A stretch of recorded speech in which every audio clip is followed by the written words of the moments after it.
But hey, there we are. We are on the air. Hey, folks, thanks for tuning in to the Banff Podcast. I'm your host, Mike Lafferty. This is part two of our demo session slash actual play of City of Mists. System creator Amit Moshe is here with us. How you doing, Amit? Great, thank you. Glad to be here Yeah. again. Glad to have you back. And Jacob Blackman is taking the third player seat that Jason Tondro has vacated. How you doing, Jacob? Very excited to be here. I've been looking forward to playing this game. Now, who are you playing for us this evening?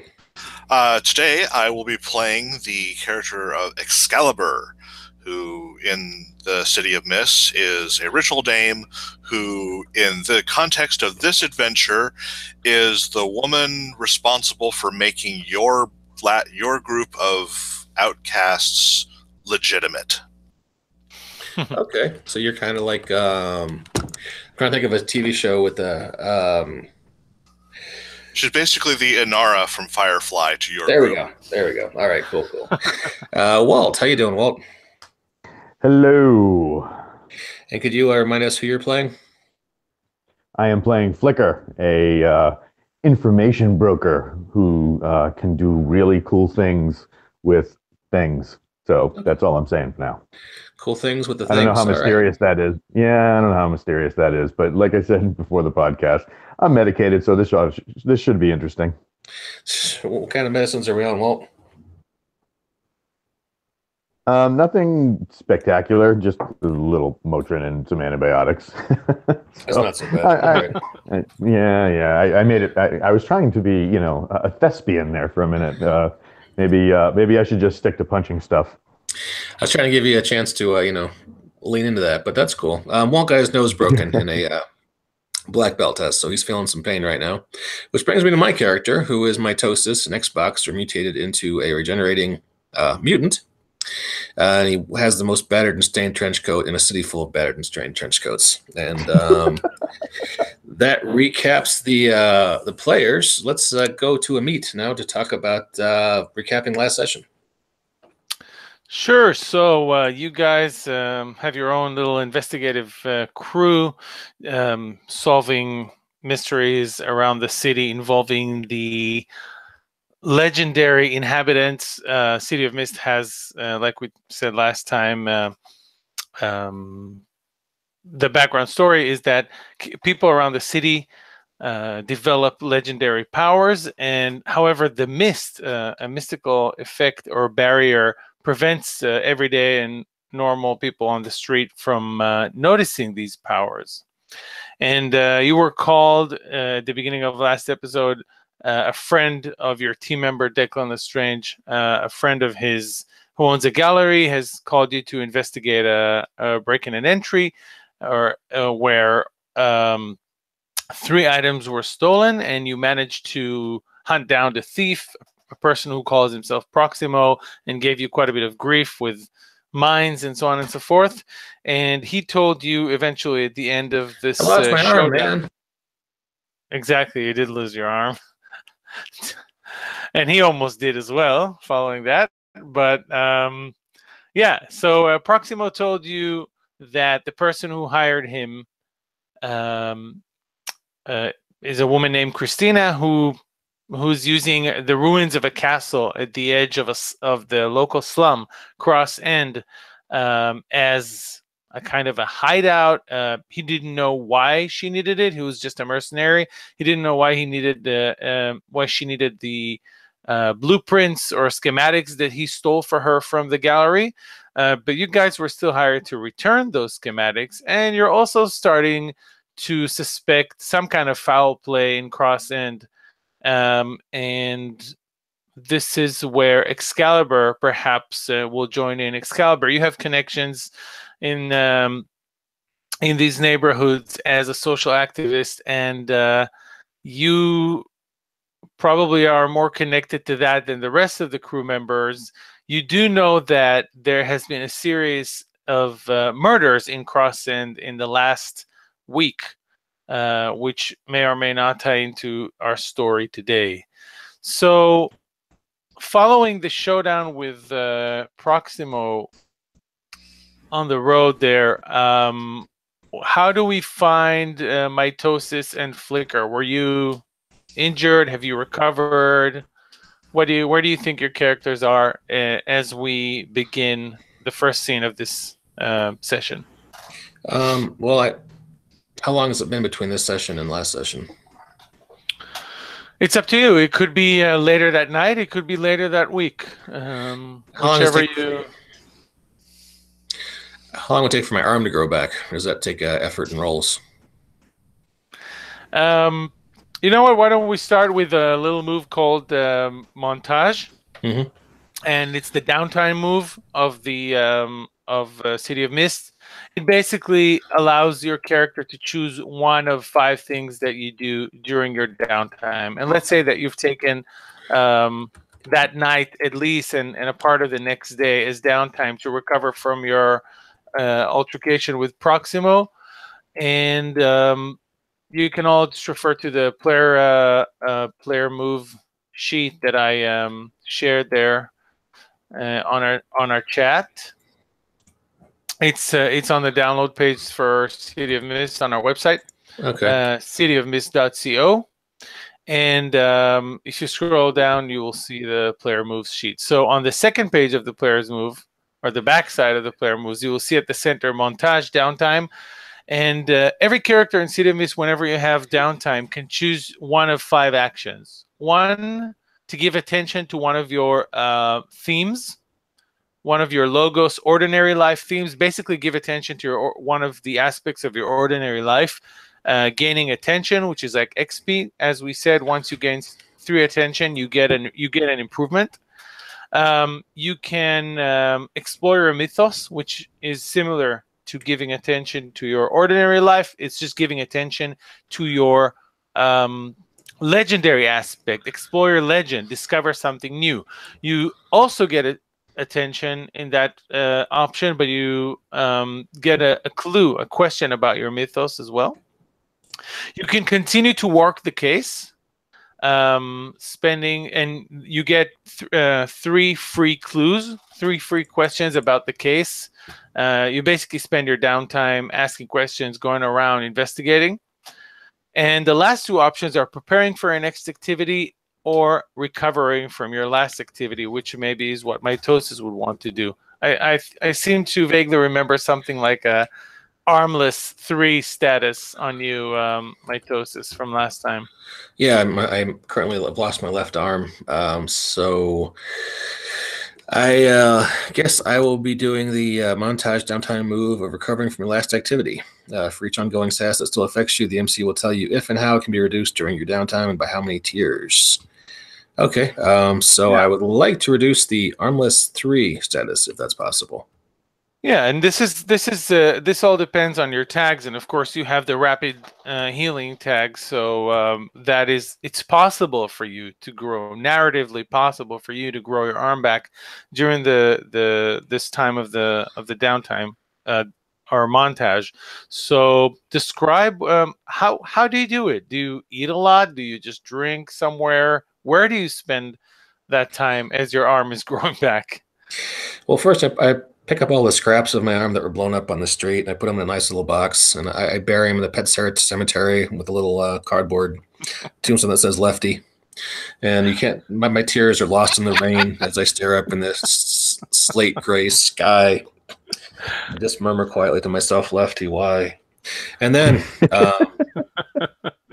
I go sequester myself in whatever nasty apartment I'm staying in, and I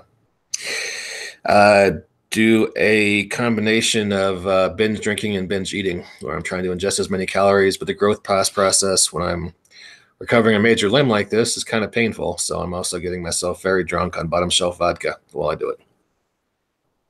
Nice. Was that too much?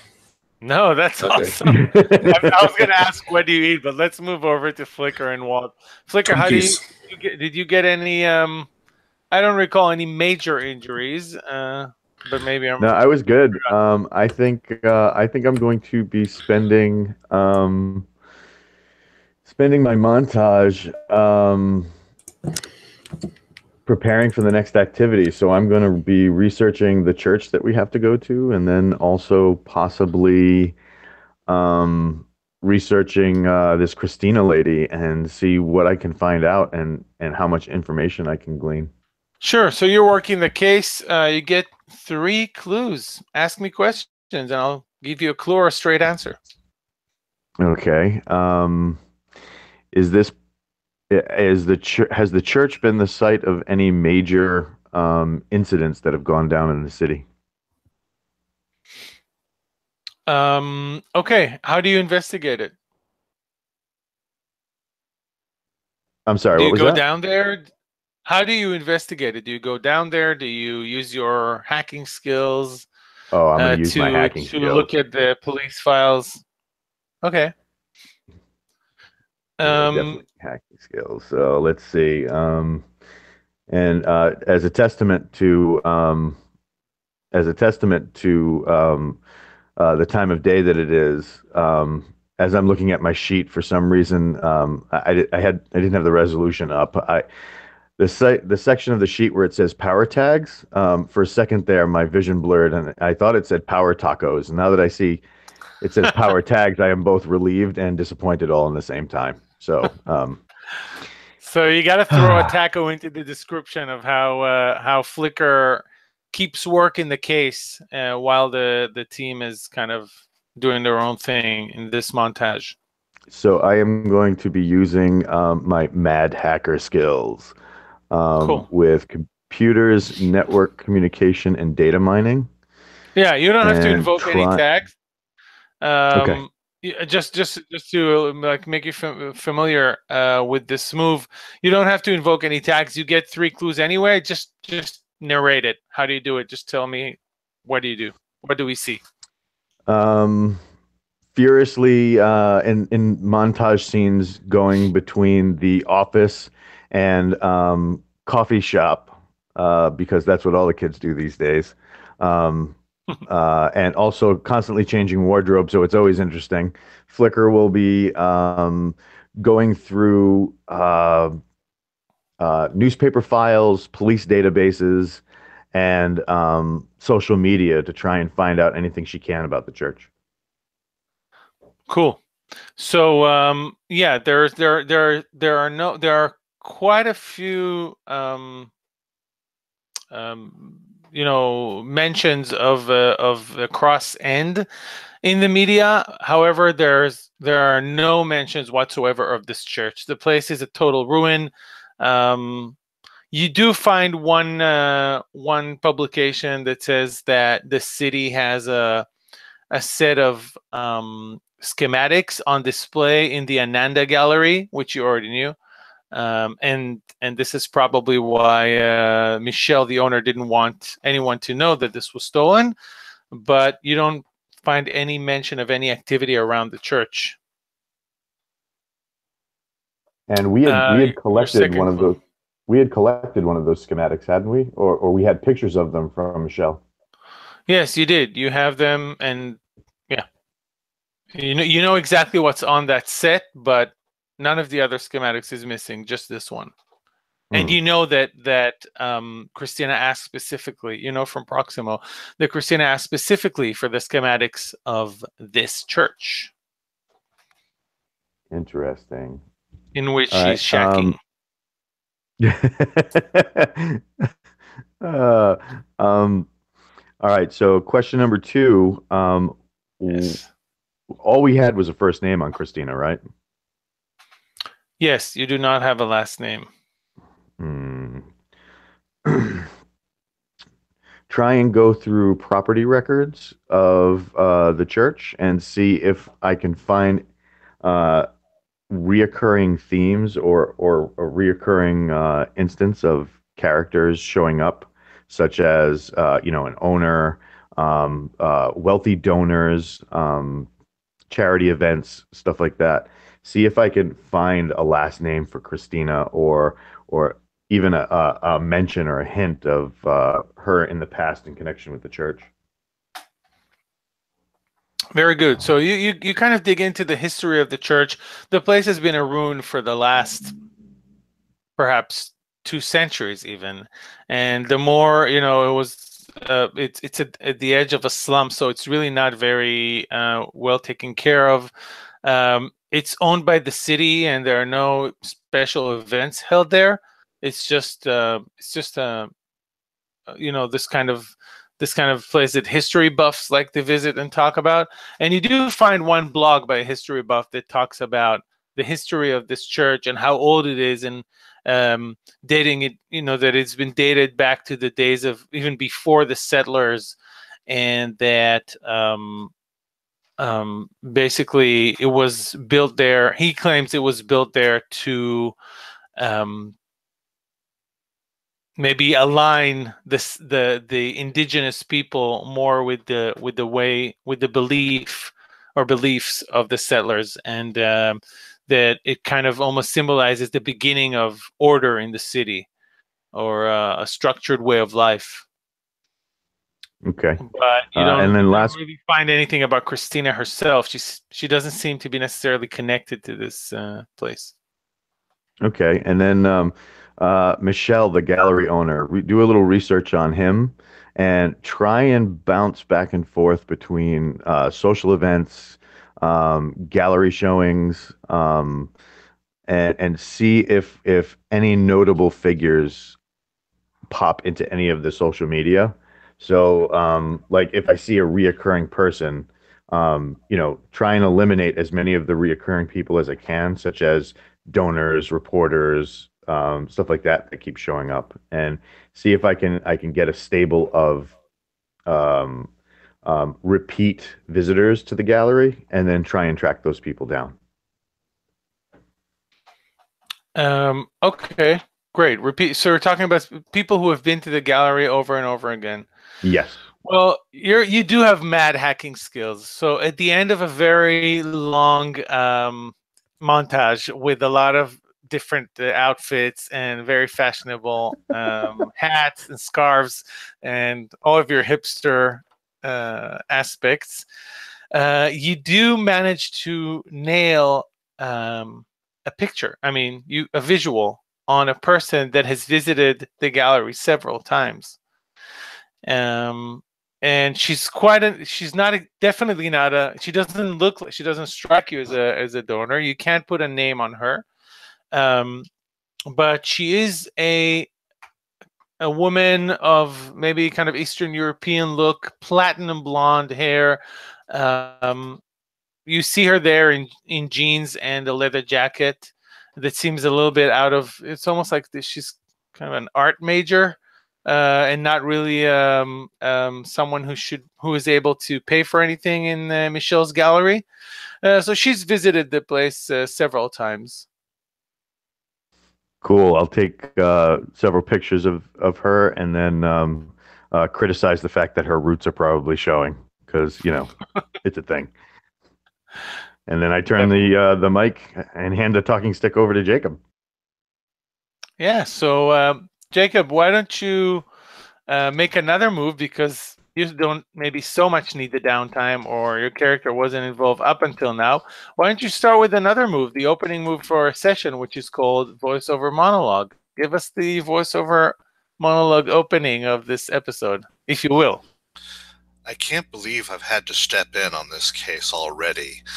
But after hearing of a series of explosions downtown from what was supposed to be a simple investigation, I feel it's my duty to finally step in. But I, Dame Justine of the city, must do what I must do. And it's about time that I put my erstwhile shenanigan players in their place. But hopefully, with what I know and with what they know, we'll be able to find this Christina and make our way to Cross End.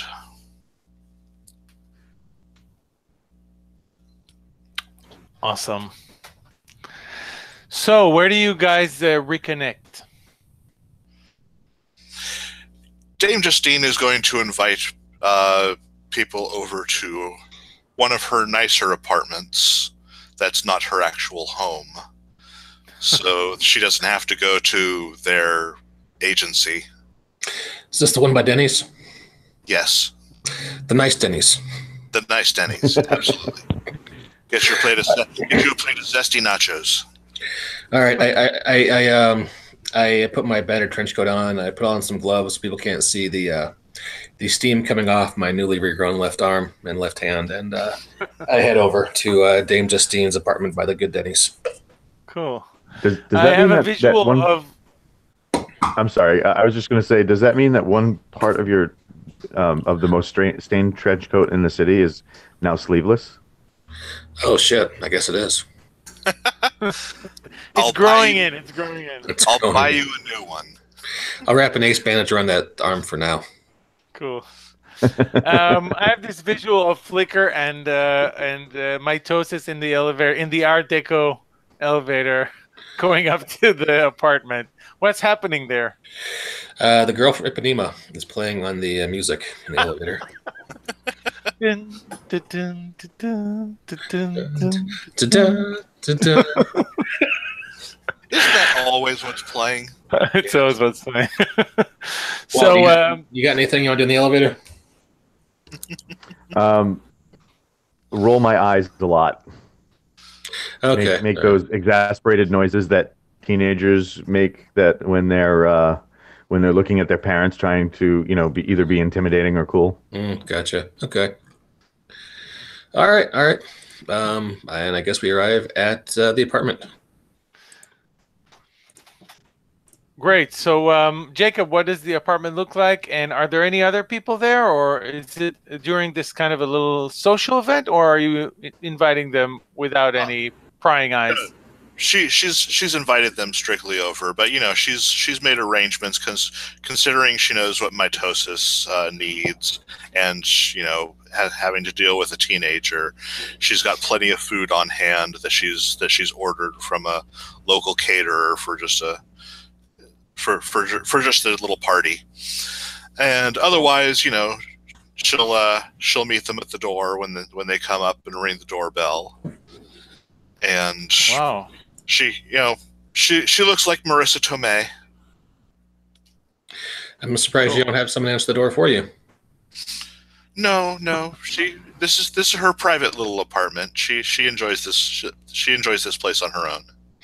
Okay, cool. Hey, Nice. we got you some seasoned fries from the good Denny down the block. If you're hungry. Oh, delightful. Put it here on the table with the rest. Come on. There's a side of ranch because I know you're a classy lady. Thank you. You're welcome. See, I'm always thinking. But she will hurriedly get them in. That way, none of her neighbors see. Closing the door behind them. I almost got the idea you're embarrassed to have us over here. Only when I hear that you've been causing explosions around the city. And for that reason, I've asked Mr. Lestrange to check in on some other matters for the time being. Well, I don't think the grenades are really our fault. No, they're not. I've said that every single time in my career. You could have done more, The grenades are perhaps, never my fault. to make the situation perhaps a little less explosive.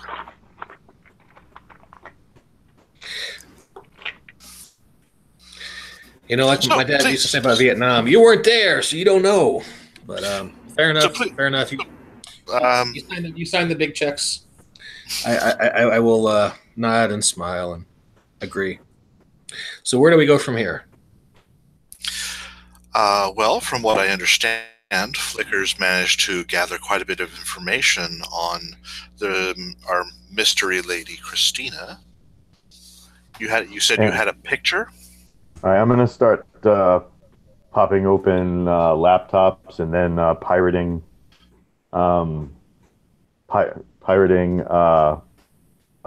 video feeds into large screen TVs so that everybody can see what I'm seeing, and then start to go over everything I've learned so far about the person in the black jacket, the site, and Michelle.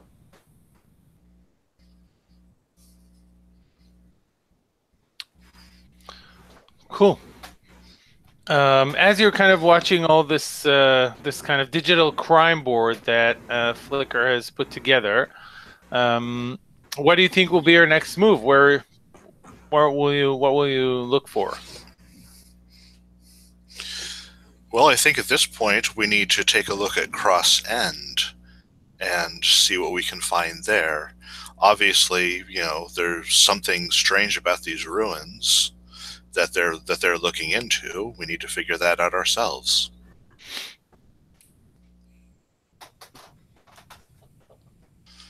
So should we go over to the ruins and check it out?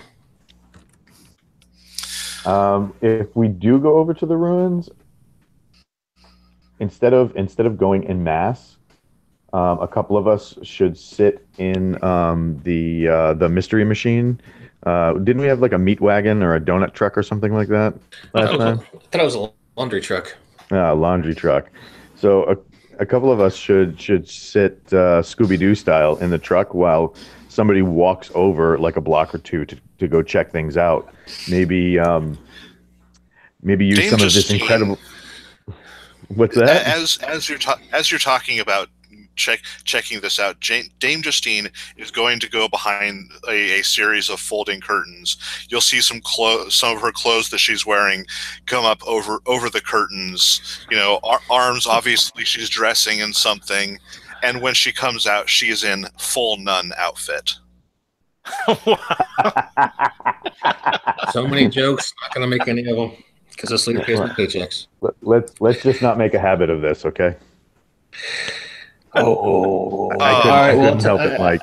I couldn't help it. It's all right. How about you two relatively normal people do the reconnaissance mission, and the big hulking brute of a man will sit in the back of the laundry truck and wait to be told he needs to come hit things.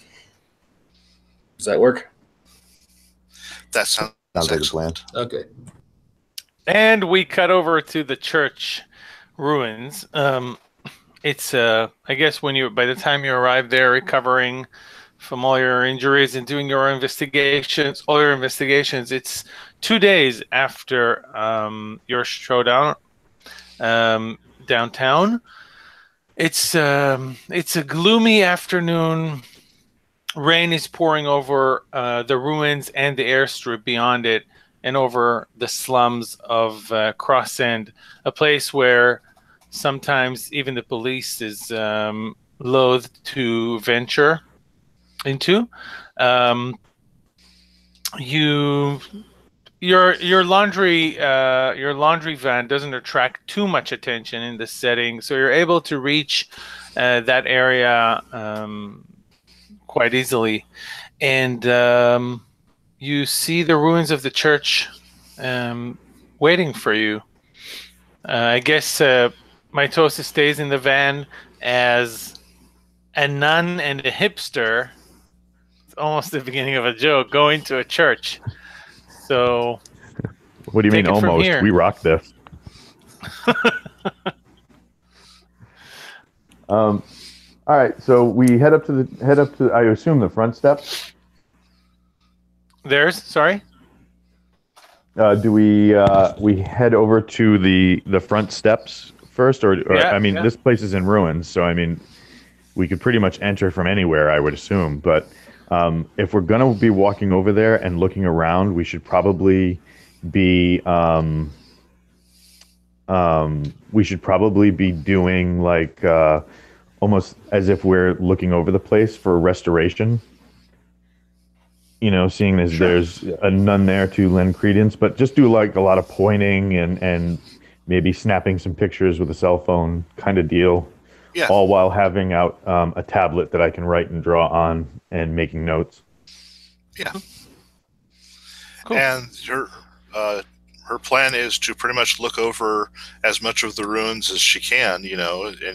Anything that looks safe, unsafe. She's looking over it, especially to see if there's any signs of recent activity of people being here.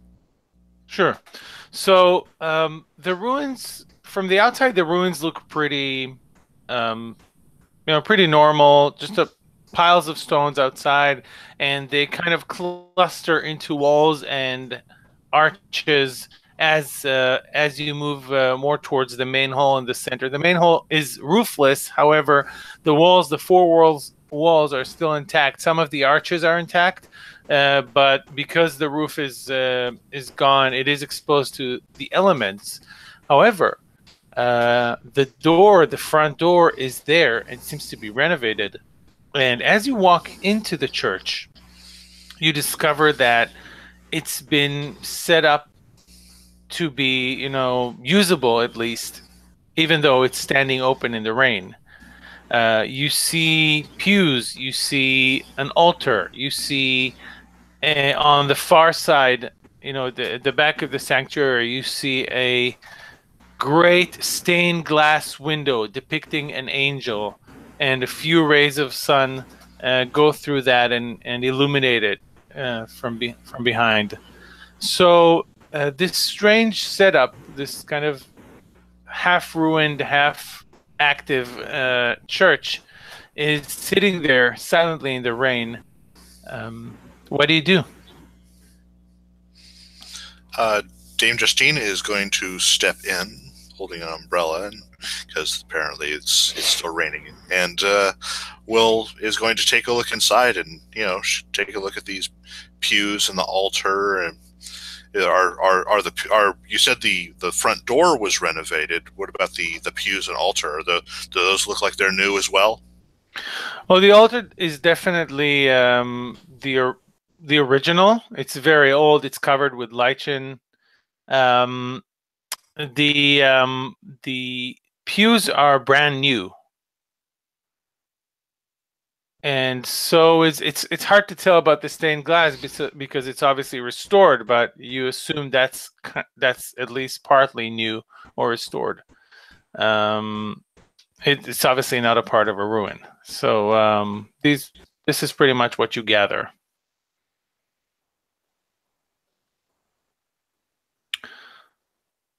And so, I mean, is there anything, real quick, have Flicker look on her cell phone. Is there anything in the public record to suggest that somebody had gotten permits to restore this? No, nothing. This is completely unauthorized. But it's in Cross Sands, so who gives a damn? And who the hell is going to come and enforce anything here? That's the other part of it. Yeah. I'm doing Sudoku. Right. Also, I'll be broadcasting over my cell phone to Mitosis so that he knows what's going on while we're doing it. Yeah. Sure. Mitosis, are you watching the surroundings? Are you keeping watch, or are you just kind of doing your Sudoku? Oh, I'm sorry. I didn't mean to derail what was going on in the church. I was trying to be funny. Yeah, I'm I don't get out and walk laps around the laundry truck, but every once in a while I look around, check the rearview mirrors, just see if anything's happening that would be noteworthy. Right. Windshield wipers are on or off? Is it raining? It's raining. It's always raining in the City of Mist. Of course. I guess I put them on every minute or so, then take them back off manually. All right. So you're trying to keep a low profile. Kind of. Why don't you roll investigate and see if you find out anything, or if you see anything. I guess there are no major tags you can put into it unless you have them. But it's just like, when you try to do something in City of Mist that any person can, you can just roll without tags.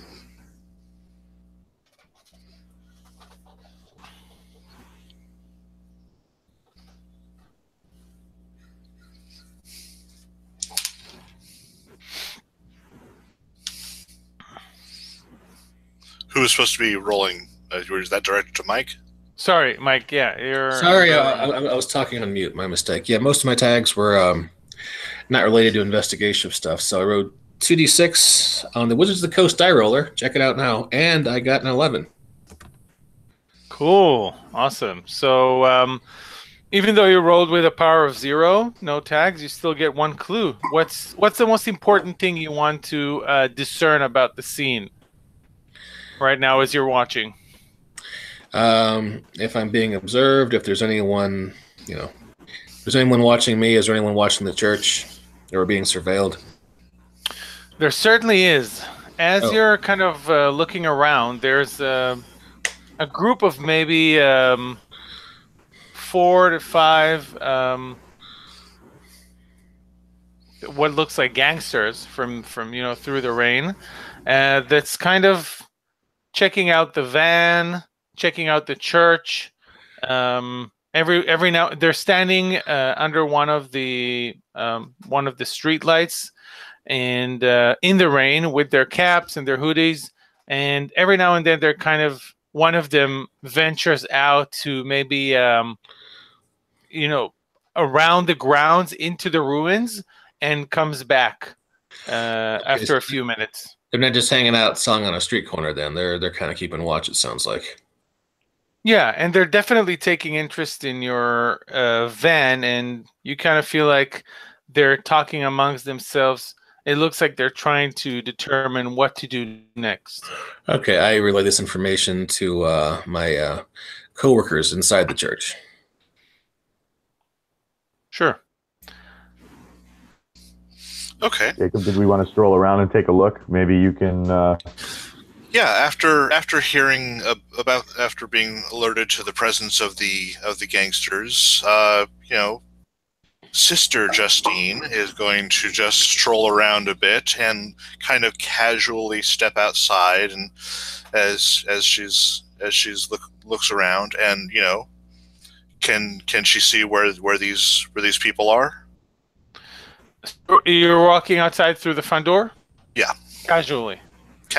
Yeah, she can spot that group. When they see her, they huddle together and seem to be exchanging words, but obviously through the rain you can't really hear anything in the distance. All right. She will stroll towards them, as a nun might do. Umbrella. Okay. As you approach them, they seem to kind of recoil a little bit. You're not sure if it's because of their natural reaction to this figure of a nun, or because of something else.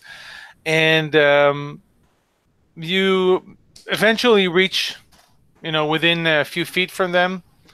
You see that they're a bunch of kids, basically, wearing, sportswear, really standard, some caps,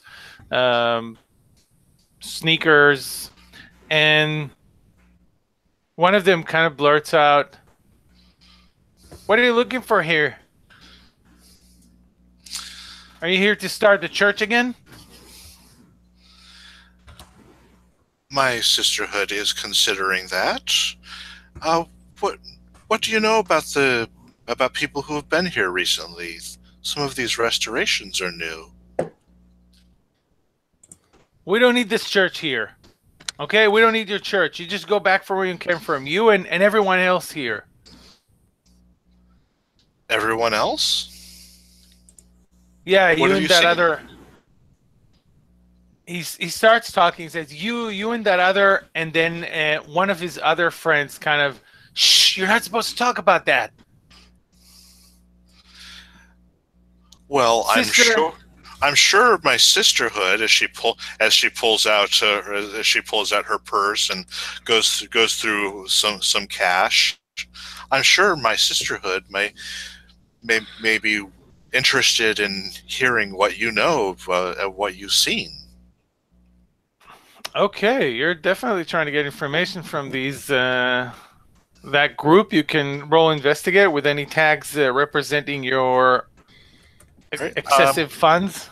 I'm going to use Seasoned Negotiator and Cushy Bank Account. I'm glad you did that because all I was going to do is try and bribe them with a Starbucks card. Okay. Alas, I roll poodoo. I only totaled a 4 plus 2 with the power tag, so a total of 6. Which is a miss. Yes. One of the kids does a kind of, his eyes open wide as he sees the sheafs of money coming out of your purse, and he starts talking. He says, "Whoa, yeah, the other woman never offered us anything," but then he's abruptly shoved by the other kids and say, this is a girl or a teenager girl. She says, "Don't talk to her. Can't you see? We need to get out of here right now and call Bear." And she turns to you, and you see something weird about her eyes, something feline, and says, "Sister, you better get the hell out of here. Tonight, this church is going down." And she starts kind of gathering her friends and pretty much forcing them to leave the scene and go deeper into the slum. Can I try to utilize some of my time and space warping abilities? Of course you can. I would like to use the power tags super speed and act just before it happened. And last time I managed to get a new power tag option, which was short range teleportation. I would like to try and imitate the powers of Yo-Yo from Agents of S.H.I.E.L.D. and try and move behind one of them, slip my cell phone into like a loose pocket, and then go back with no one the wiser. Nice. You're taking the risk. Yes, I'm taking the risk. So you're taking the risk.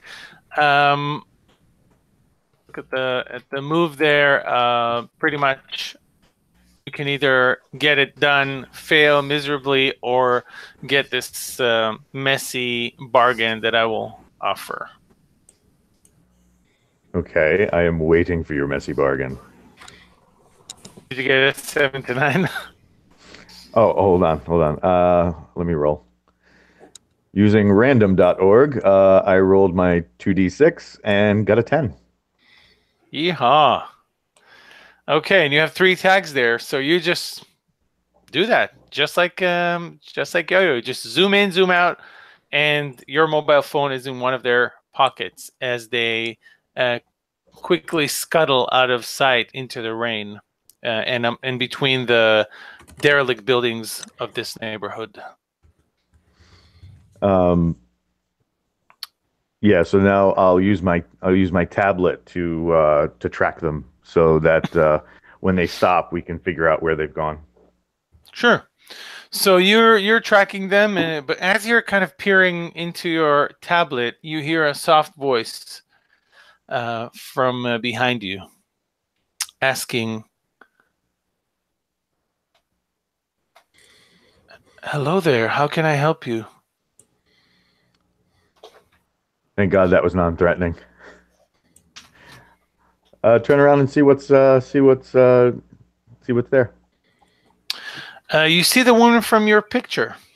She's wearing similar clothes, leather jacket. So she's dressed like a nun too? Oh, okay, leather jacket. No. There we go. Leather jacket, jeans, high boots. Not exactly your style. A little bit too much of a kind of a rocker girl, but she's also a little bit older. She's maybe in her mid-20s. Platinum hair, icy blue eyes, a little bit of that Eastern European touch, and maybe a little bit of an accent as well. And she looks at you. "You seem lost. Maybe I can help."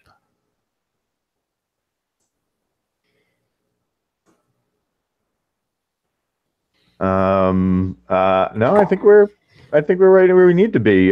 Sister, what do you say?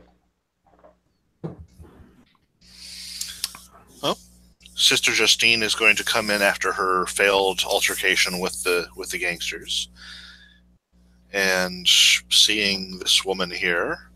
Ah, hello. Are you responsible for the renovations to this church? I am.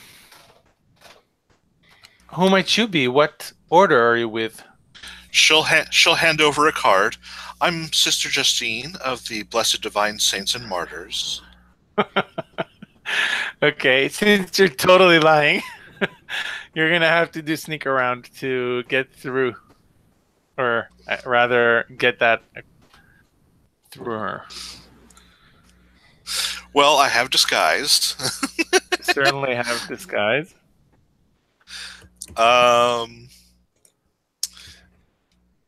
Yeah, I think that's all I can really tag here.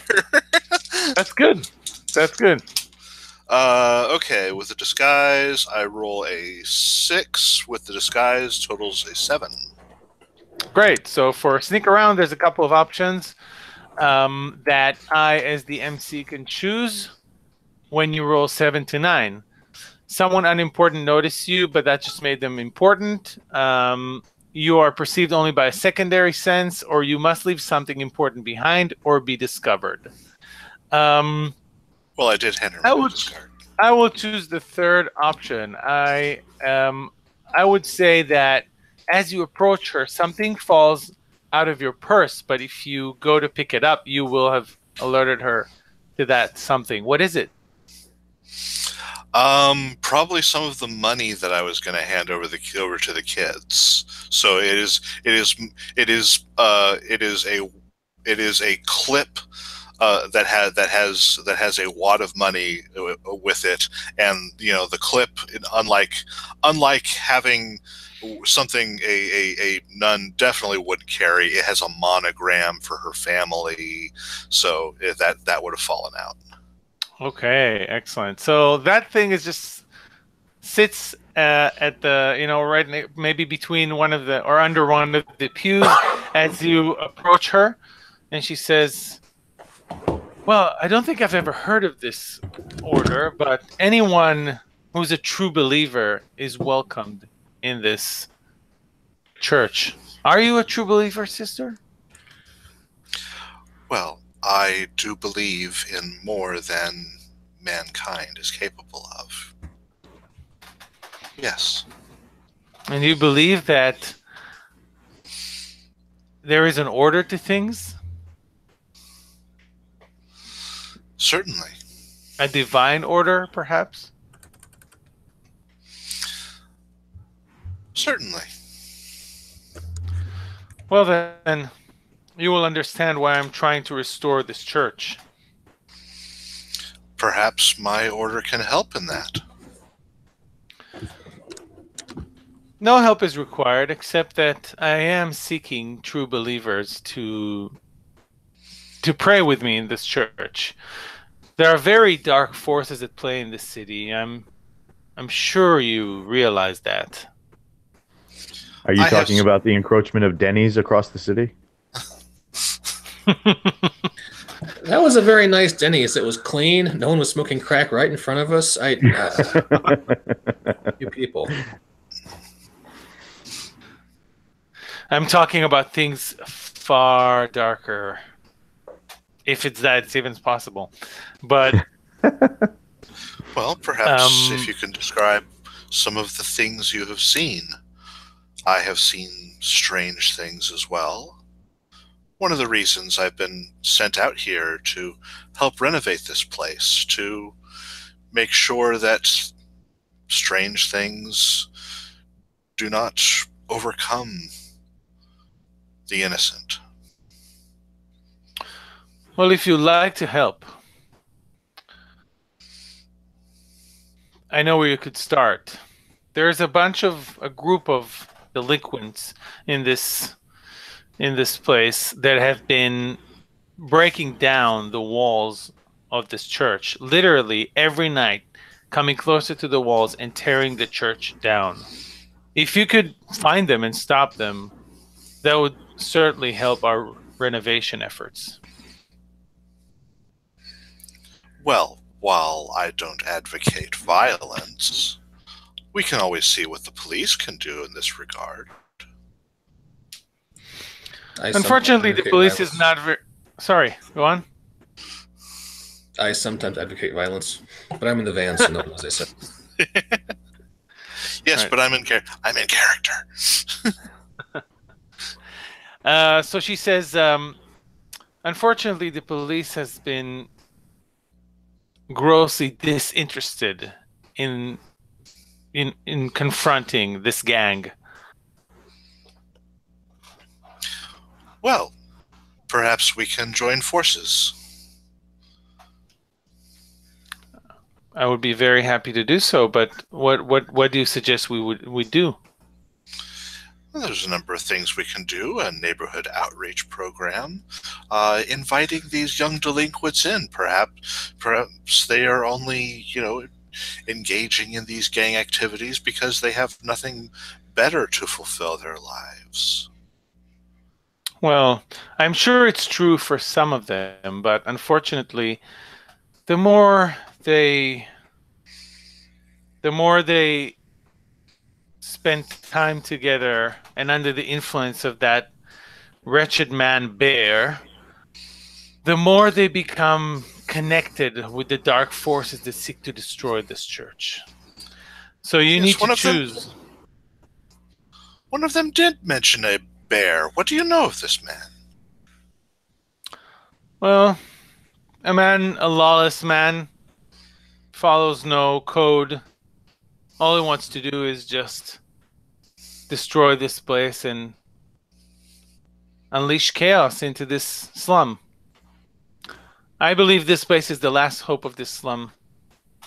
I think that if we could renovate it and rebuild it, then order, divine order, shall once again reign here. But some of these gangsters don't agree, so we have a problem here. If you could help me with them, it would be a great service. While he's engaging with the rocker girl, can I try to use my expanded senses and get a sense of what was here before, as in what she's been doing on the site? Sure, definitely. Roll investigate. Let's see. Using the random.org dice roller.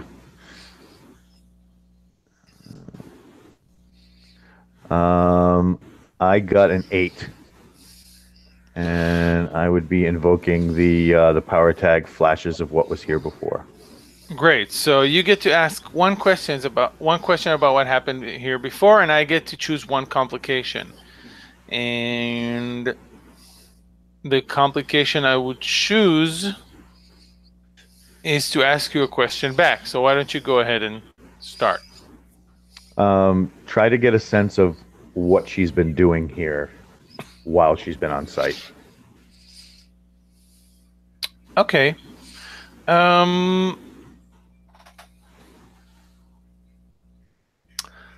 You're not really... I mean, you're looking into the past, right? You're using flashes of what was here before. Yes. It's vague. There is certainly a force working against you when you try to see the past in this place.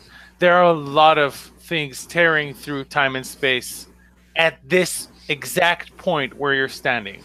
Something very... almost something of a delirious quality, something shifting, something unstable is present right at this spot.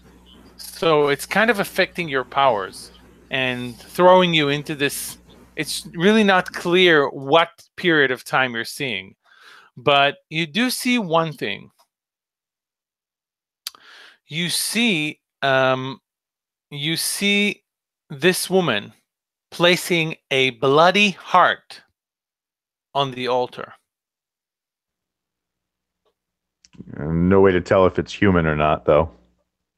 Not exactly. No, it's hard to tell. But I will ask you a question, and this question represents what she's able to get, the information she's able to gather regarding yourselves. So what I would want to ask would be,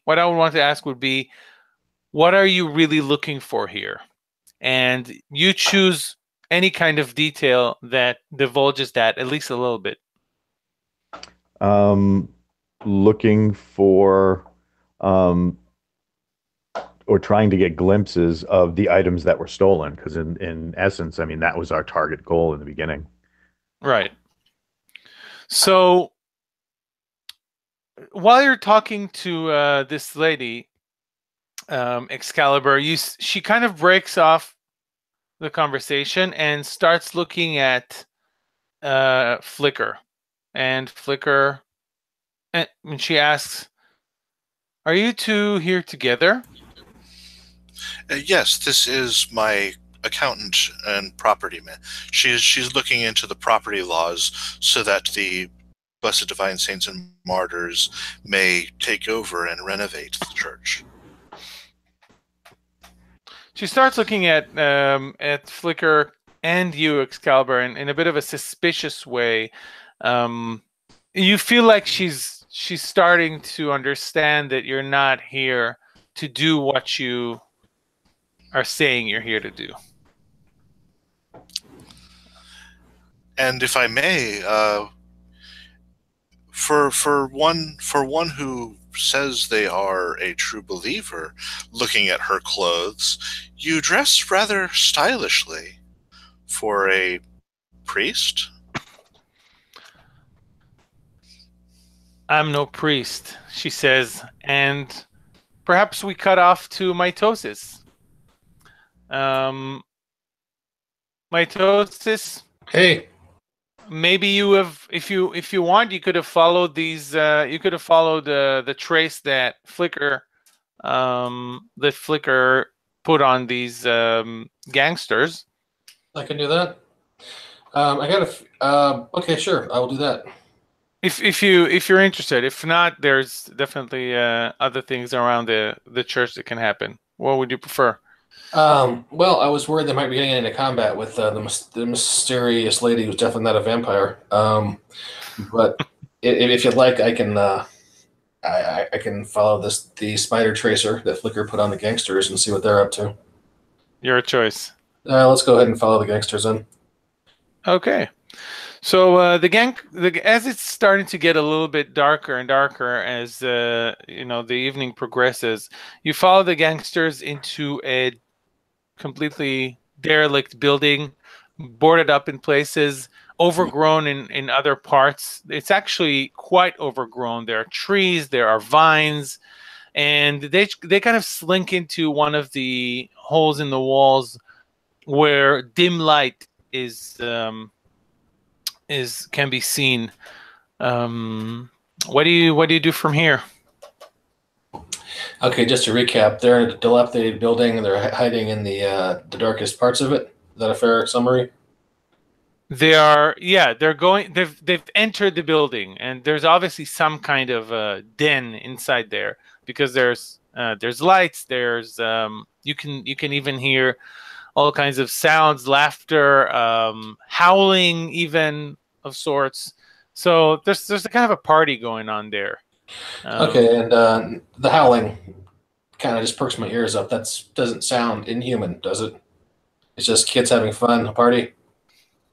Yeah, it's hard to tell. It's sometimes it sounds like they're on drugs or something. Other times it sounds completely like animals. And then you listen again and you're like, no, it's just kids having fun. Okay, I will tell my team over our communication devices where I'm at, and I will, being as stealthy as a big man in a battered trench coat can, I will discreetly surveil a location. And I guess I should roll 2d6 for that? Yeah, are you trying to sneak in or are you trying to gather information? Sneaking in seems a little ill-advised without backup. I was just going to kind of walk the perimeter discreetly and sort of peek in where I can, try to figure out, any additional information I can without exposing myself too much. Sure, go ahead and investigate. Okay, cool. I don't have any relevant tags, so 2d6, and I get a 5. Nice. Yeah. You hear a gruff voice behind you. Hey, little fella. And as you turn around, you see someone who's about how tall would you say mitosis is? I was thinking 6'3", 6'4". Right. So you see someone about 7 foot tall, Okay. leering Oh, down boy. at you. Big, muscular, hairy as hell. Just like hair coming out of anywhere. Big beard, 2 brown beady eyes, and a shaggy mop of hair, looking at you, and kind of with yellow teeth, and says, "Sniffing around." Yeah, I was told there was an underground plastic surgeon who operated out of the area, and as you can see by this beautiful fashion plate I've got for a face, I could use some work. You know anybody? Hey, would you like a Tic Tac? Got some Tic Tacs. He shoves you a little bit and says, "What are you really looking for here? You I'm just just trying to came from the church. My boys saw you. So you're either one of hers or one of ours." And then he sniffs and he says, "You're definitely not one of ours." I don't pass the sniff test. You smell more like something that we regurgitate than some beast. All right. Well, I start looking down at my my shoe. I'm getting ready to punch him. Trying to take him by surprise. I go, "Geez, you know a word like a regurgitate. I am surprised. I would have thought the foster care program and the public schools in this city would have failed you, but they seem to have." And right about then, I hit him with a mean right hook. Cool. So he's Well done. totally ready for it. So we're gonna go toe to toe. You're going toe to toe with the bear. Okay. So I can tag boxing, mean right hook, and can I tag in huge as well? Sure, that definitely helps when you're fighting a 7 foot person. All right, so it's 2d6. Tall person. 2d6 plus 3. Preternaturally sniff out the truth. Let's see. He got all kinds of moves of his own.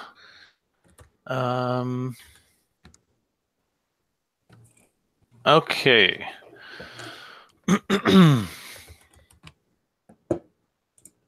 Go for it. Got an 11. Oh. Okay. So you hit the guy. You can choose two when you get an 11 on a go toe to toe, it's a little different. You can choose 2 options out of 3. Okay. So when you use go toe to toe to attack, the options are give him a status, hurt him basically, give him a status. The second option is to make sure that you don't get hurt, and the third option is to gain some kind of an advantage or a position that you want to hold over him. Which 2 do you choose? I can get 2 because I rolled an 11. Okay. Yeah. Well, given the fact that I just lost an arm within the last 48 hours, I think one of my goals is not to get hurt. And I probably want to give him a status of stunned and on the ground. Is that 2 statuses or just 1? Yeah, we can do stunned and on the ground. So it's 3, right? Because you had a power of 3? Yeah, I was using 3 power tags, so yeah. Cool. So you're protecting yourself, and you pretty much clobber him, and he's definitely knocked back a few feet, if not 10 feet. It's up to you. You can describe what happens next. Does he fall into the building or outside? How do you want to play it? I'm kind of picturing that scene in Justice League when Giffen and Demetrius were running it, where Guy Gardner and Batman squared off, and Batman leveled him with 1 punch. No one else read that book? Okay. Anyway, so we kind of square off, and I'm doing my sort of jive talk, and then I just hit him with a mean right hook, and he sits down, a little stunned, and that's what I got. Right. So he's definitely stunned. He sits down with one fell swoop of your mean right hook, and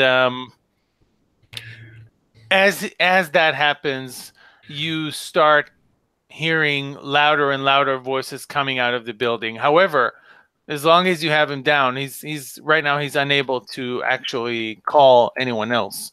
Yeah, you have him for a moment. So I've got him for all right. I'll let my team know what's going on over here, and let's see what would be the smart move at this point. He's a lot bigger. Is He's that what getting help? Evacuate.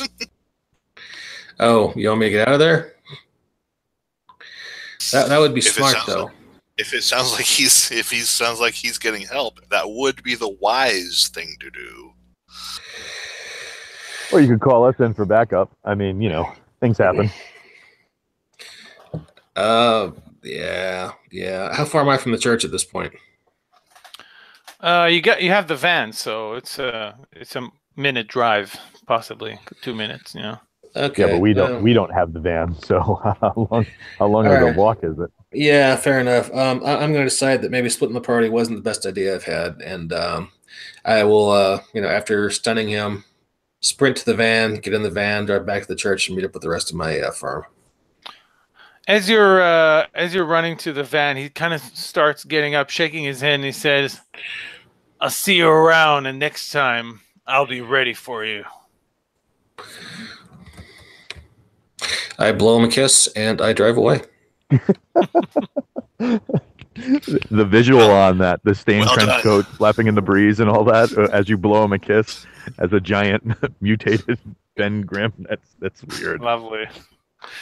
As you're driving away, you hear roars and howling growing louder and louder, and you start seeing a bunch of, in the rear view mirror, you see a bunch of these gangsters running after your car, some of them on all fours. And then you hear another kind of rumble or a growl that's a little bit different, mechanical. And soon thereafter, you see quads starting to pop out behind you as they're trying to chase you down. I guess they meant to see me sooner rather than later. All right, well, I'm sticking with plan A, which is go back to the church and regroup with my my team. So how close are they behind me? Are they, going to start climbing on the van or what? No, you just see it as you're kind of, as you're kind of leaving them behind. It will take them time to reach you, but not a lot of time. I'm guessing you're kind of, screech. The brakes are screeching as you pull over by the church. And what do? I guess I'm going to say I try to confuse. Well, they know where I'm going. They know where they saw me first. So there's not much point in, driving, evasively and turning down blind alleys and stuff like that if they know I'm coming right back here. So, well, they associated you with her. So you're guessing they mean the woman at the church. Yeah. I'll try to park in a secure area behind the church, but I don't think it's going to do any good. I'll probably have to buy a new van tomorrow. So I do that, and I, over our headsets or whatever, I'm telling the team where I'm at and letting them know we need to either, this is a fight or flight situation coming up in probably the next 5 minutes. So does the church lady have silver bullets? Do you ask her that? Well, I guess I do, being the simple, plain spoken man that I am. So you walk in asking, "Hey, lady, do you have silver bullets?" Well, everyone else has been subtle and diplomatic and haven't gotten very far. So me.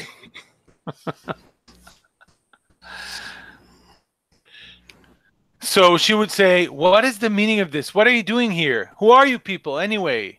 You're obviously not here for any religious order.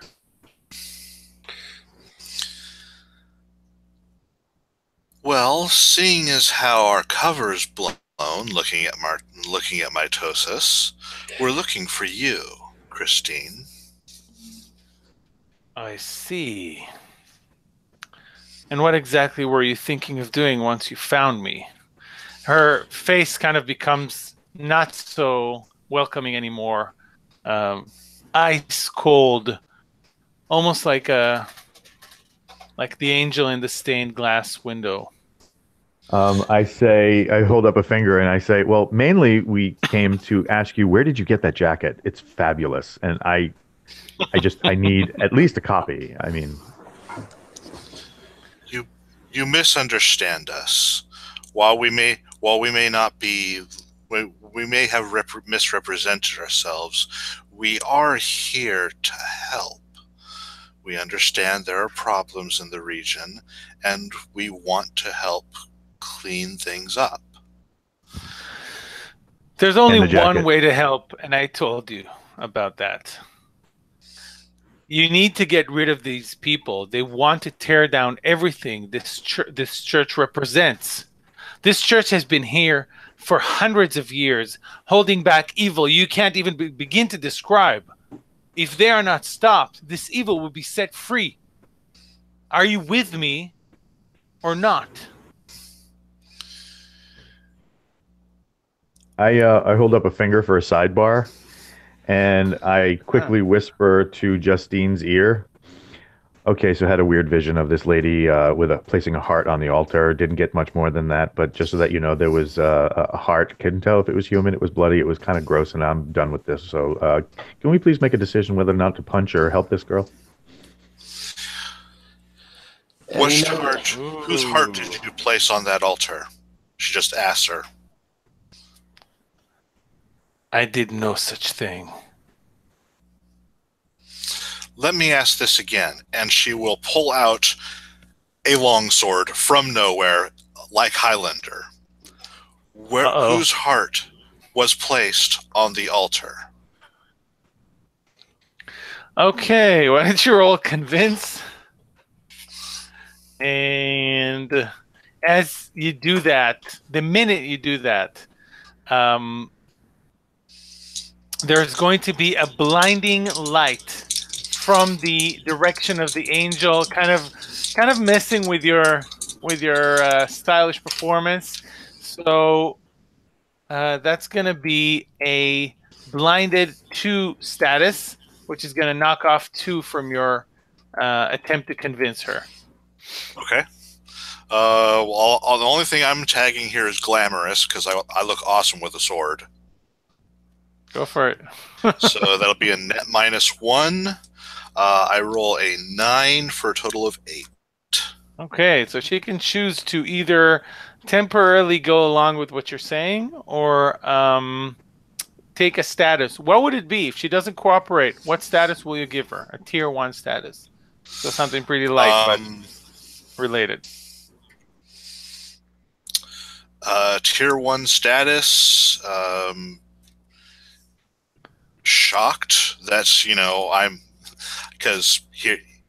None. Sword. Quoi? Totally.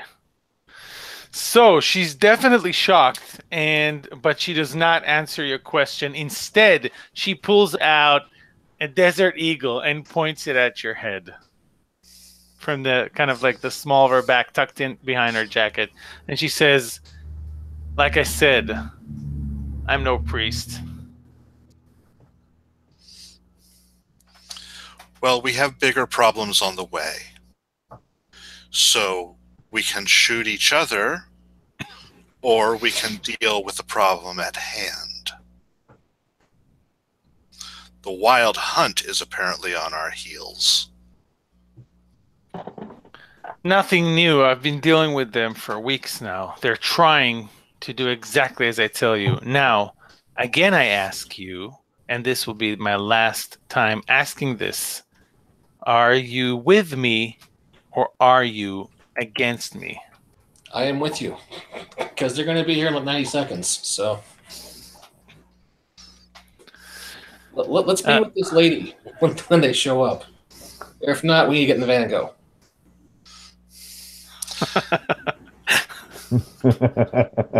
So much for the job. It's like, this is too much. Y'all can figure this out. I'm out of here. Sorry. the time. I misspoke. I'll go back to being the big guy in the corner. Sorry.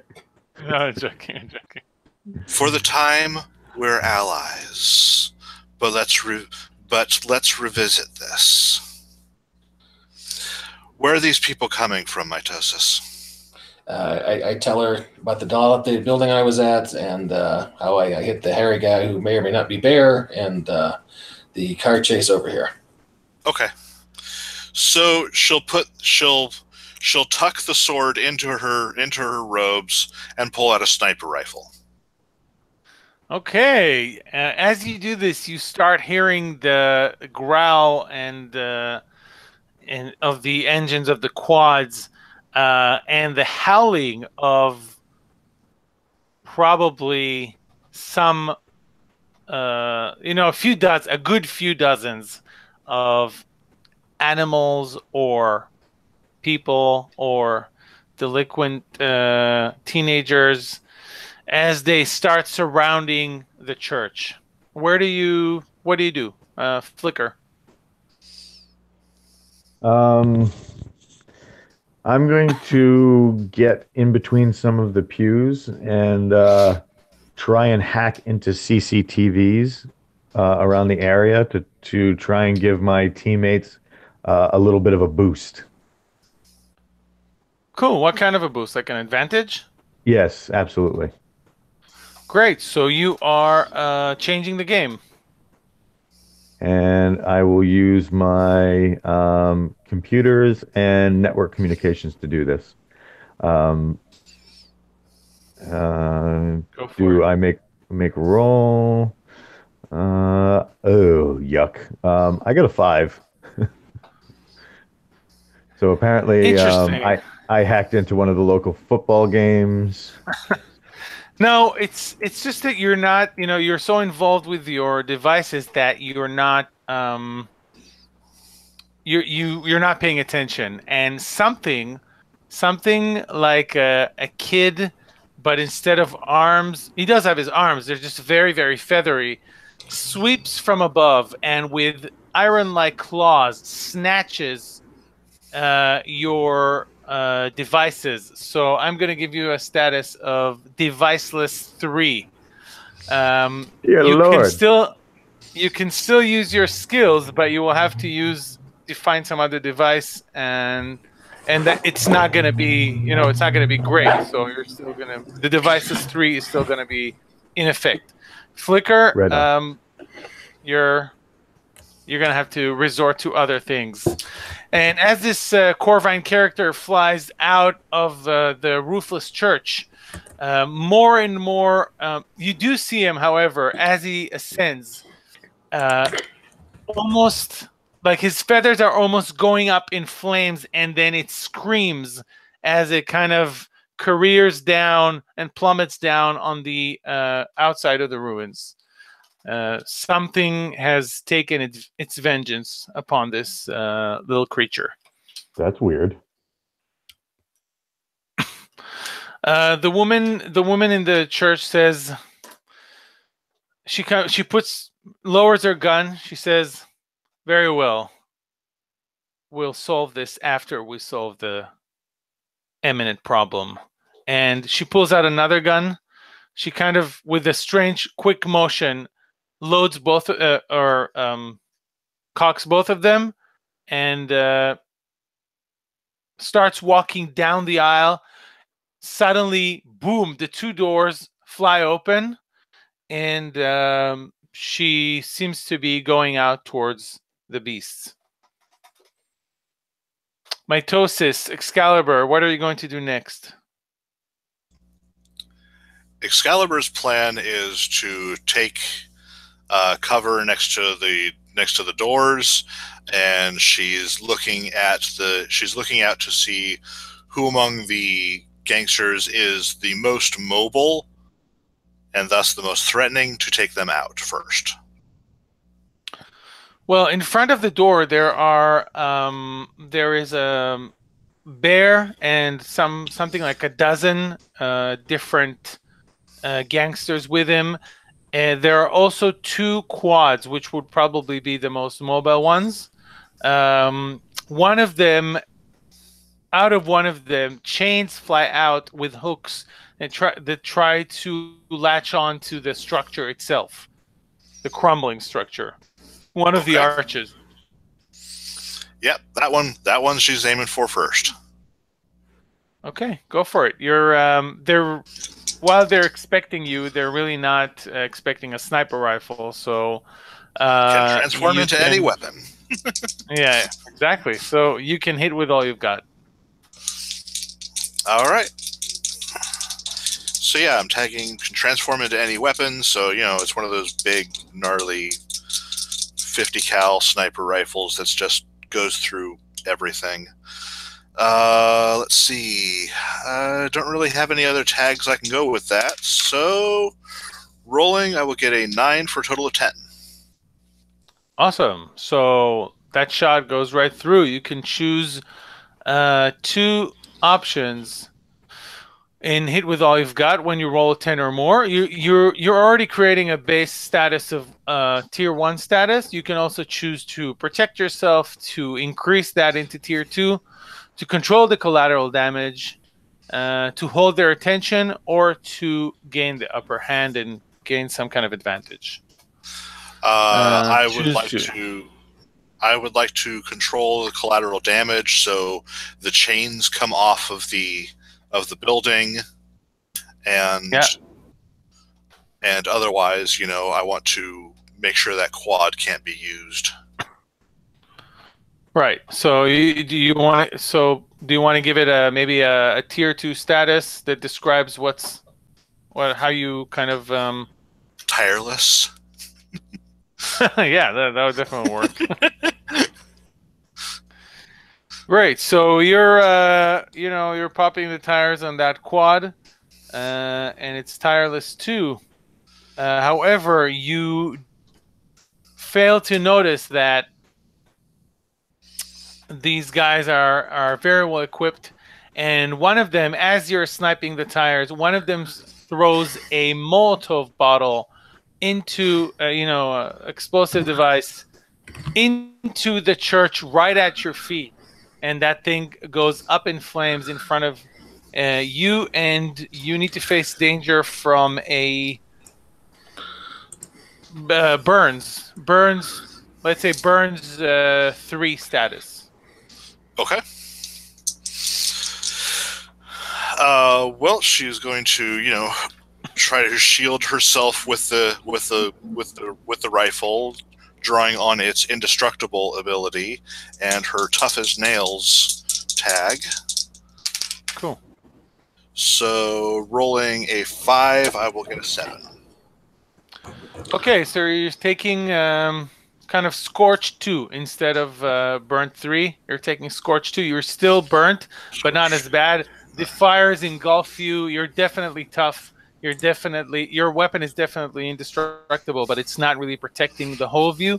And Excalibur gets scorch marks all over her body, and some of her non-garb starts going up in flames. I'm sure she'll put it out promptly. Yep. Mitosis, you're up. Yes. Okay. Sorry, I just have to wait for just a second. What's the situation right now? Church is under attack. They're throwing Molotov cocktails in, and exactly. The wolves are at the door. The wolves are at the door, and you still don't know what exactly. I guess which side to support, but right now they're trying to tear down the church. So you agreed with Christina that you're on the same side for the time being. Well, my enemy's enemy and all that, and plus these guys are with Bear, who apparently doesn't, meant to do me harm just a few turns ago. So is there anybody in my immediate physical vicinity, or is it more like they're just battering down the door at this point? The door, they're all trying to batter. The door is open. They're all trying to batter down the church pretty much. You'll have to step outside and kind of tackle them What do the numbers look like? How many do we have out there? There's about 50 of them spread out all around the church. Immediately in front of the church, there's about a dozen, including Bear and a couple of gangsters on quads.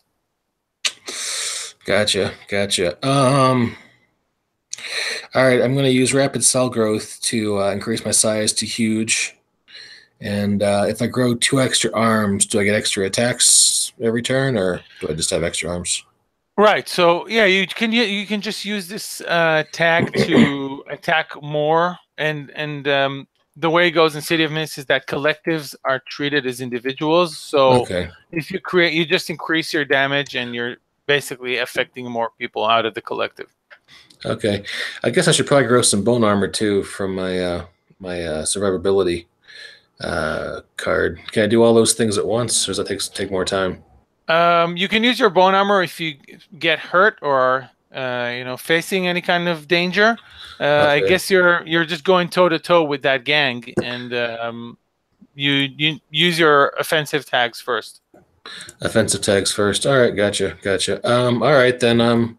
Offensive tags are going to be huge, extra limbs, boxing, and mean right hook.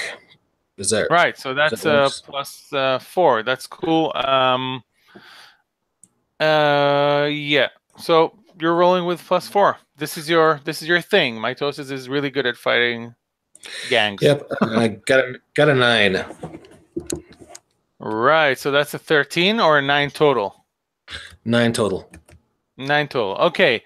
So you can choose one option. You can choose to protect yourself. You can choose to get them good. And you're already starting from a very high tier status. You're causing a tier 4 status. You can choose to get them good and do a tier 5 status.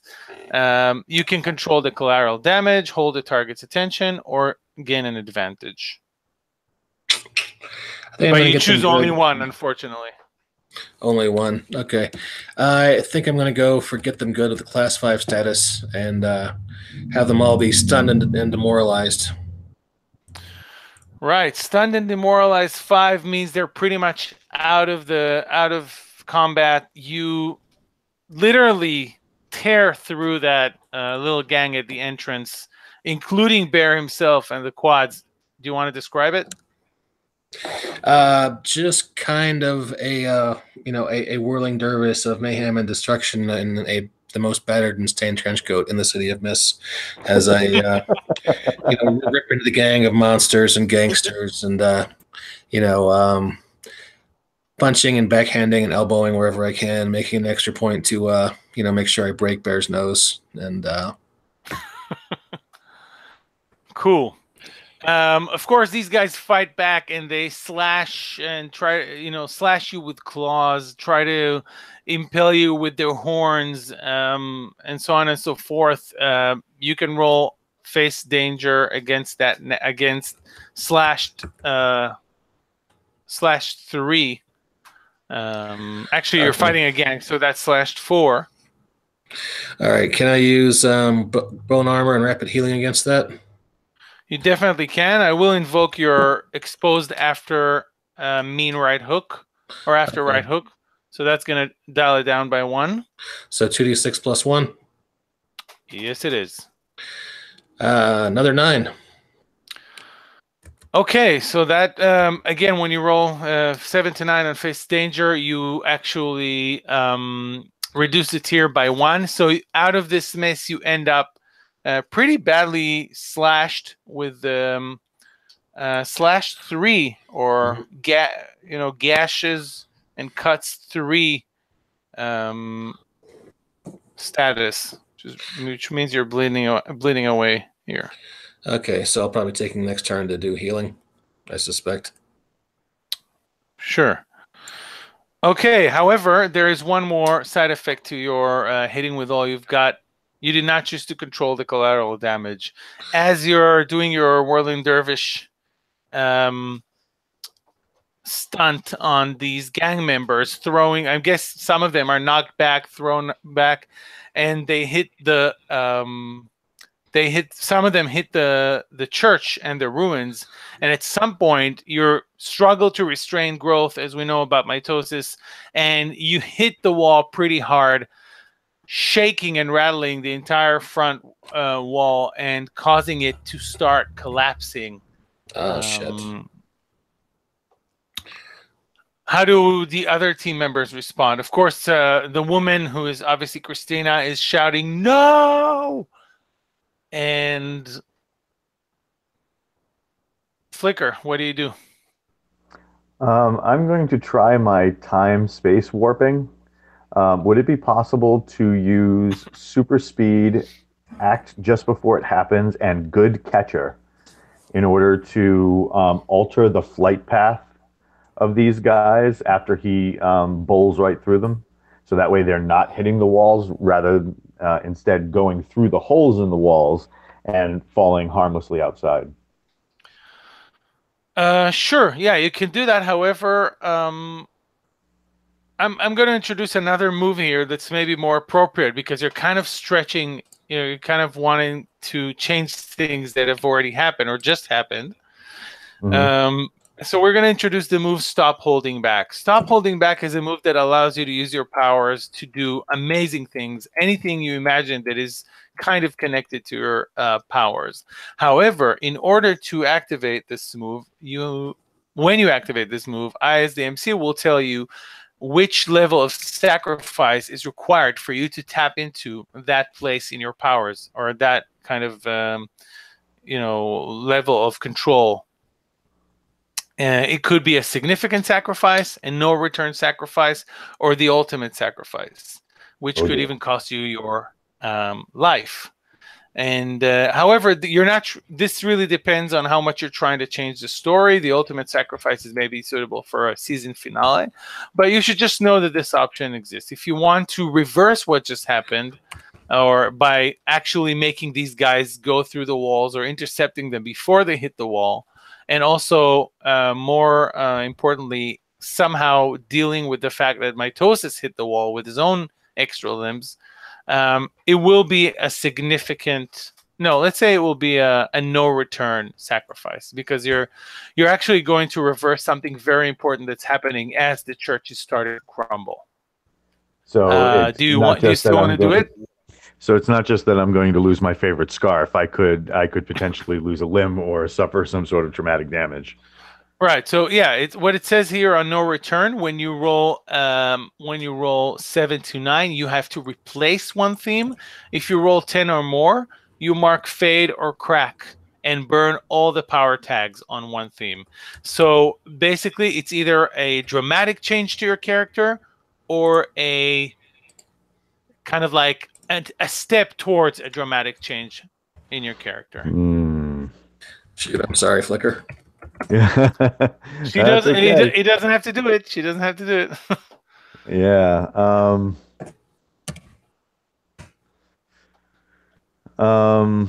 You can still back out of it. The question is, do you want? How important is the flicker? If you want, I can start describing what happens next, and then you can decide if you. Yeah, let's do that. Sure. Let's do that. So as the church begins to fall apart, basically wall after wall, block after block, an area in the center, more basically where all the pews are in the main hall, an area of the floor collapses, and beneath it, a crypt is exposed. You see a crypt where there is a very large mosaic of a stag head with multi-tined or multi-pronged antlers. Yeah, sorry. And it's a very beautiful mosaic. That's like the only thing you manage to think before this thing ripples as if it was liquid. And as the church starts crumbling down, the stag head begins to emerge out of the mosaic. A real breathing, living forest creature, almost as big as the church, starts coming out of that mosaic as if it was water. It's cries of the, cries of all kinds of beasts of the forest, birds, wolves, anything you can think of emerge out of this creature. Its body is a living forest. And it starts very, very, very slowly to tower over the church. Christina is yelling, "No, this can't be happening. This is the end of this city. We must stop this." How's that for a little bit more motivation? Oh, crap. All right. And here I thought Damn. the Wild Hunt was on the outside. Exactly. All right, let's give it a try. I'm gonna try it. Okay, so this move is a little bit different. You don't add tags. You Mhm. roll. You roll with your logos because you're basically unleashing your mythos and trying to control it. Logos is the number of mundane, ordinary themes that you have. How many do you have? I think 2. I have 2. Yep, 2. Exactly. Okay, so you're rolling +2. Let's see what happens. Oh, so nervous. So nervous. And it's populating, blah, blah, blah. I got a 7. So +2 is a 9. Right. So That doesn't on a sound 7 to convincing. 9. Right. Yeah, on a 7 to 9, what happens is that you get to describe exactly how you turn back time and what you do. And however, you do replace one of the themes. So choose one of the themes that is most likely lost due to this heroic action, and tell us. You do get another theme instead of it, but that's more of a campaign feature. Tell us mostly what happens within Flicker. Why does she lose her powers? And of course, all this after describing the change that you're instigating. All right, so I'm doing the turning back time where instead of crazy building shattering effects, it goes into like super slow-mo time, and she starts altering the flight paths from the point of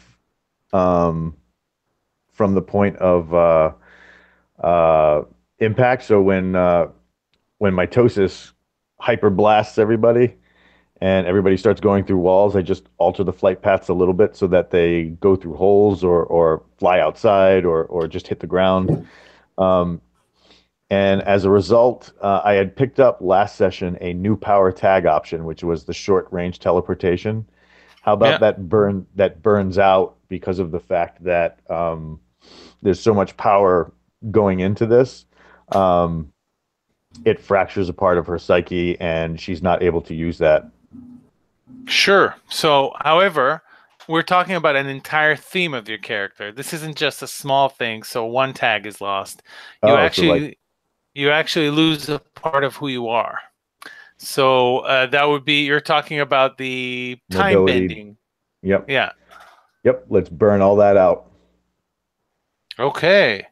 So she's basically using everything she's got to reverse time, actually, and stop these bodies and these parts of mitosis from toppling down the church. I'm guessing that everyone still has a very strong residual image of what would have happened because you did travel through time and then back again thanks to Flicker's powers. Everybody still has a very strong residual image of what happened or what would have happened had mitosis toppled down the church. How do you respond, Excalibur? Knowing the serious threat, she is going to aim for the leader of the pack, Bear, and try to take control of the situation. Okay. What do you want to take him down? Basically, do you want to? Mitosis pretty much. She wants to take Bear down since he's obviously the leader of this gang, and and hopefully through her action convince the others, I'm tougher, I'm stronger, you're following me now, get out of here. Sure. Well, mitosis has already pretty much, destroyed a good portion of that group and Bear himself. So you can just capitalize on that and give your speech and try to... Okay. But I am on fire.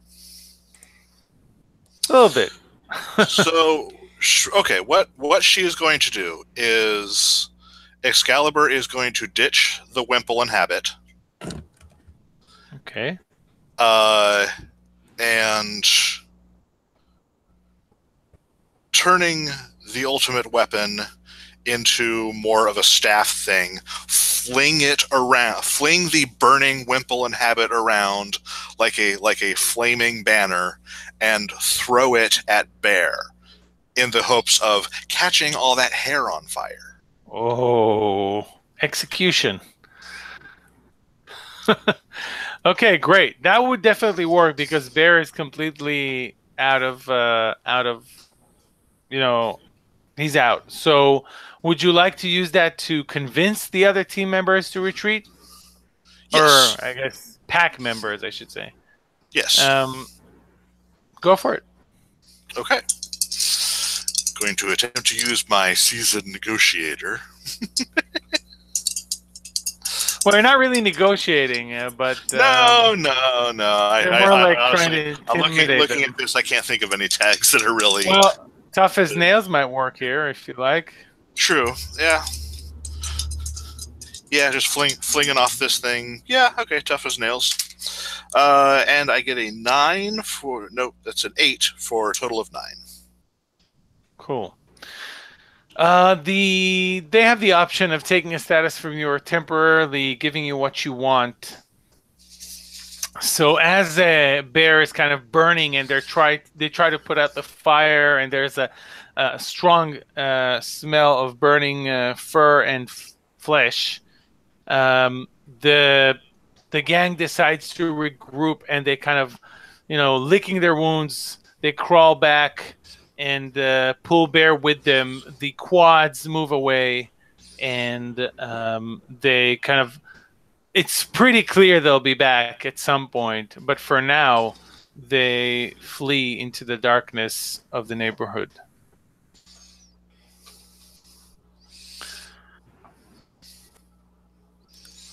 Okay, so Christina tucks her pistols into her belt behind her back and walks up to Flicker and said, "So you've seen what would happen if this church ever falls down. Are you a true believer now?" All I know is two things. Number one, I had to burn quite a bit and take quite a bit of personal sacrifice to make this happen. Thing number two, I want the jacket. Hand it over. And then, Let me put it on you, she says. She takes off her jacket. And she literally, like, very formally and with a lot of, dignity, puts it on your back. As she pulls out her gun and shoots you through the heart. Oh! That's not cool. What? No. You guys can still stop it, but that's what she does. Flicker, what do you do? I am going to use the powers I still have left. Expanding senses, flashes of what was here before, and perfect spatial sense to try and avoid this. Cool, go for it. Face danger. Oh god, a 7. So plus the 2 is a 9. Okay, her usual status that she causes with her guns is dead 5, or not dead, like gravely injured 5. You're basically getting shot, just not through the heart.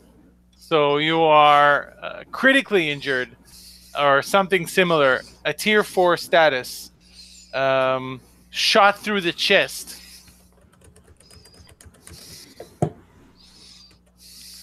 I hate when this happens.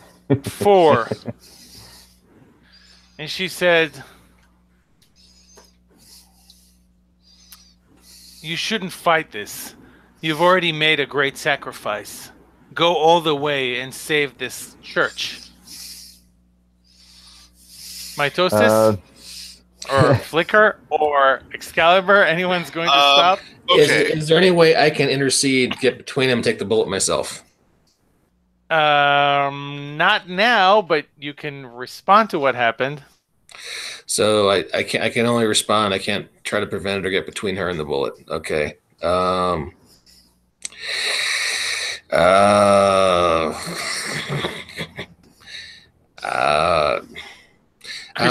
gonna hold action. Why don't you do what you want to do, Excalibur, and I'll think about what I want to do.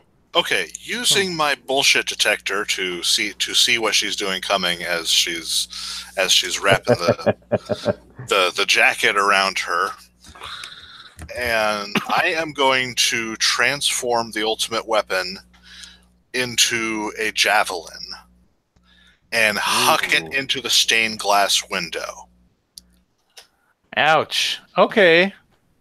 Since I think this is the center of her power. Go for it. Do you make it as just like an attack, or do you stop holding back and use your ultimate weapon at full power? I am going to stop holding back and use it at its full power.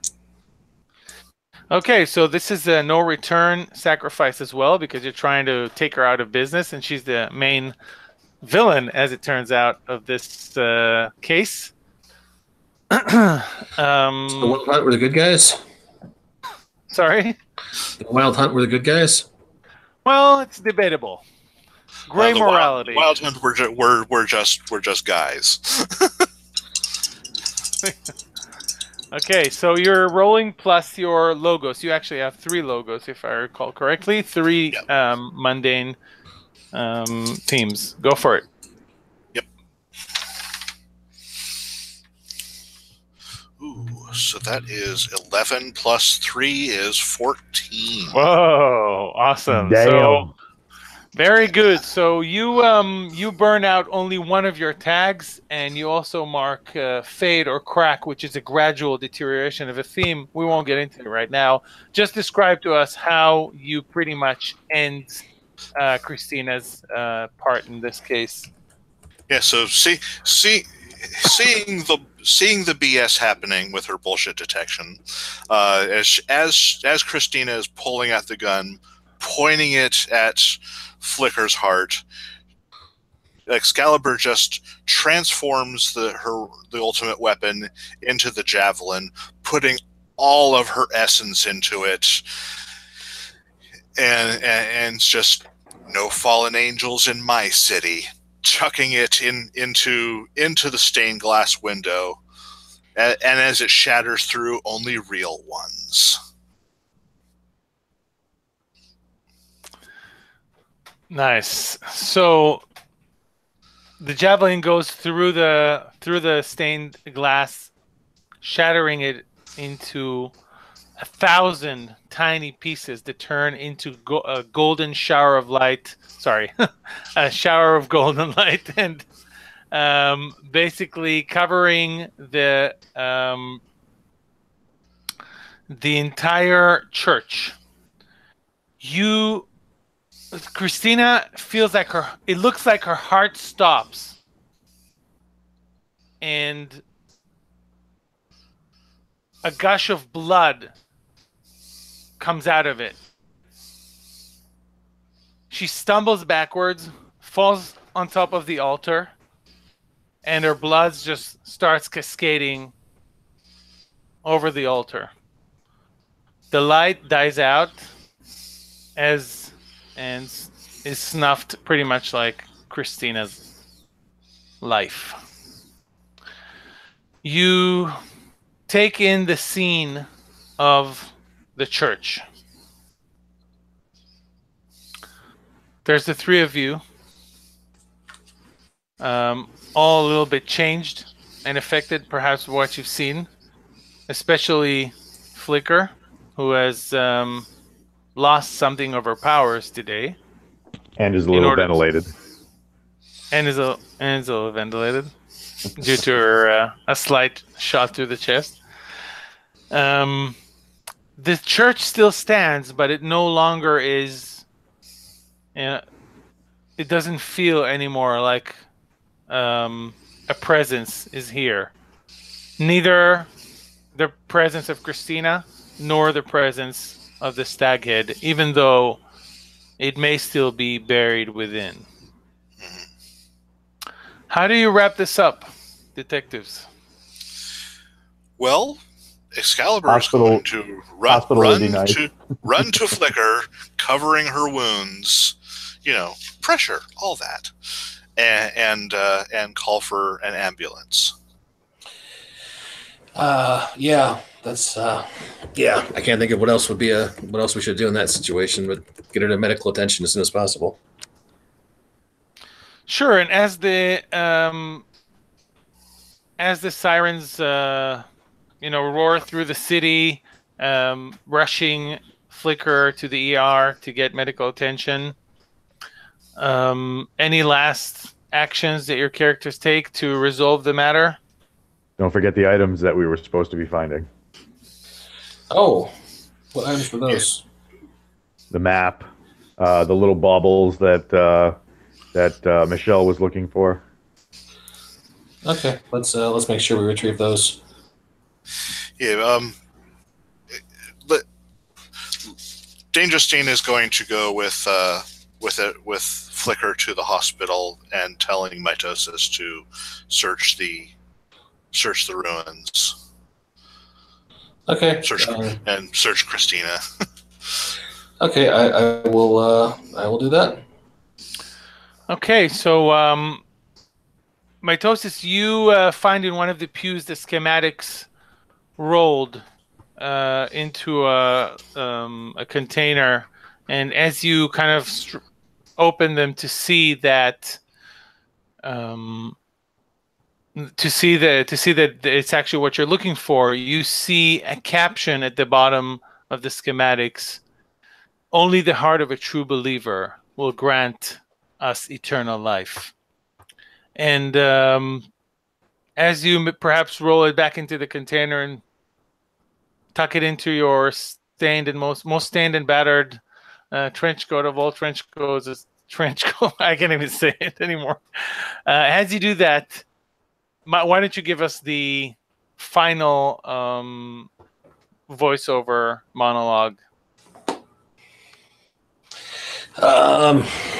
All right, so we got the schematics. Were there any other items we were supposed to get? Or are we wrapping up? No, that was it. That was it. Okay. Cue the sexy saxophone music. Wah, wah, wah, wah, wah. I light up a cigarette outside as it's raining in the city of Miss. Of course. I hope my friend's okay at the hospital. Somewhere in the distance, a dog barks as rain falls. I need to get this trench coat cleaned. And fade to black. Nice.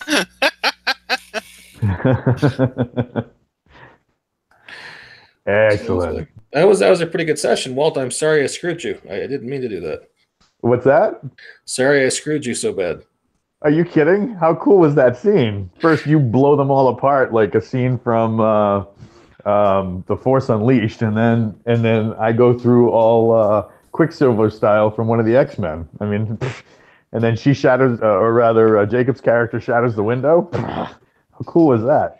It was a pretty cool scene. I can't. Yeah. Well done, Amit. Thank you very much.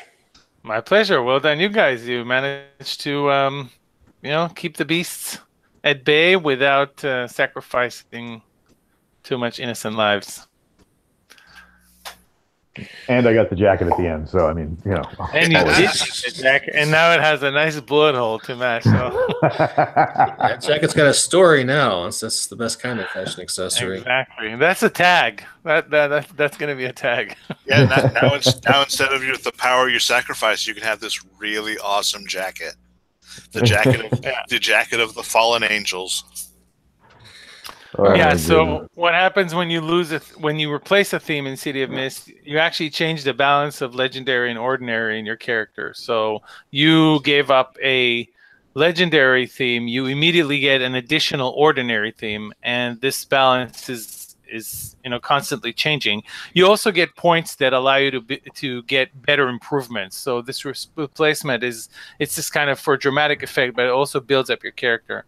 And if you go completely out of balance and lose all your legendary themes, you become a sleeper, a person who is completely affected by the mist and doesn't remember anything. So that's kind of a plot hook, or a direction for more role playing. And if you go the other way and become fully legendary, you turn into an avatar, which has different rules, and you kind of for a while turned into the villain of the story, or someone with this very aggressive agenda, and then the other team members have to figure out what the hell to do with you. So this is more, these are some of the campaign features of City of Mist.